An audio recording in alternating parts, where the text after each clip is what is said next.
Hi, this is doctor Radhika Shanipati, consultant paediatric intensivist, Amaravati children's hospital, Guntur. ఇవాళ మనం February scissors కోసం మాట్లాడుకుందాం. జ్వరంలో ఫిట్స్ రావడం అన్నది 6 months to 6 years పిల్లల్లో చాలా కామన్ గా ఇన్ అండ్ అవుట్ చూస్తూనే ఉంటాము.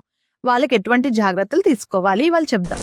హై గ్రేడ్ ఫీవర్స్ వచ్చిన పిల్లల్లో ఒకసారి ఫిట్స్ వస్తే మళ్ళీ 6 years లోపు వచ్చే అవకాశాలు ఉంటాయి. సో వాళ్ళు హై గ్రేడ్ ఫీవర్స్ ఉన్నప్పుడు వెంటనే నియర్ బై పీడియాట్రిషియన్ ని కన్సల్ట్ అవ్వాలి. దానికి సంబంధించిన మెడిసిన్స్ అవి స్టార్ట్ చేయాలి. మీరు ఇంట్లో ఉన్నప్పుడు ఫిట్స్ వస్తే వెంటనే బేబీని పక్కకు తిప్పేసి నియర్ బై డాక్టర్ దగ్గరికి తీసుకెళ్ళాలి. సెకండ్ థింగ్ వచ్చి అందరు మదర్స్ కామన్ డౌట్ ఏంటంటే, ఇప్పుడు జ్వరంలో ఫిట్స్ వస్తే జీవితాంతం మళ్ళీ పిల్లలకి ఫిట్స్ వస్తాయా అంటారు. ఈ ఫెబ్రల్ సీజర్స్ ఏవైతే ఉన్నాయో అవి 6 months to 6 years లోనే కామన్ గా చూస్తాం. తర్వాత పిల్లల్లో చాలా అరుదుగా చూస్తాం. సో అది జీవితాంతం ఉంటది అని మీరు కంగారు పడక్కలేదు. మనం ఇనీషియల్ గా ట్రీట్ చేసుకుంటే సరిపోతుంది.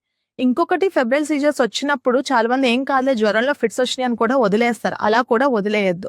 ఒక్కొక్క పిల్లల్లో 24 గంటలు మల్టిపుల్ టైమ్స్ తరచూ వస్తూ ఉండి అలా ఉన్నప్పుడు బ్రెయిన్ డ్యామేజ్ అయ్యే అవకాశాలు ఉంటాయి. సో ఫిట్స్ వచ్చినప్పుడు వెంటనే హాస్పిటల్ కి తీసుకెళ్లి రూల్ అవుట్ చేసుకోవాలి ఏంటి అన్నది. ఫెబ్రల్ సీజర్స్ ఉన్న పిల్లలు హై గ్రేడ్ ఫీవర్స్ వస్తున్నప్పుడు జాగ్రత్తగా ఉండాలి.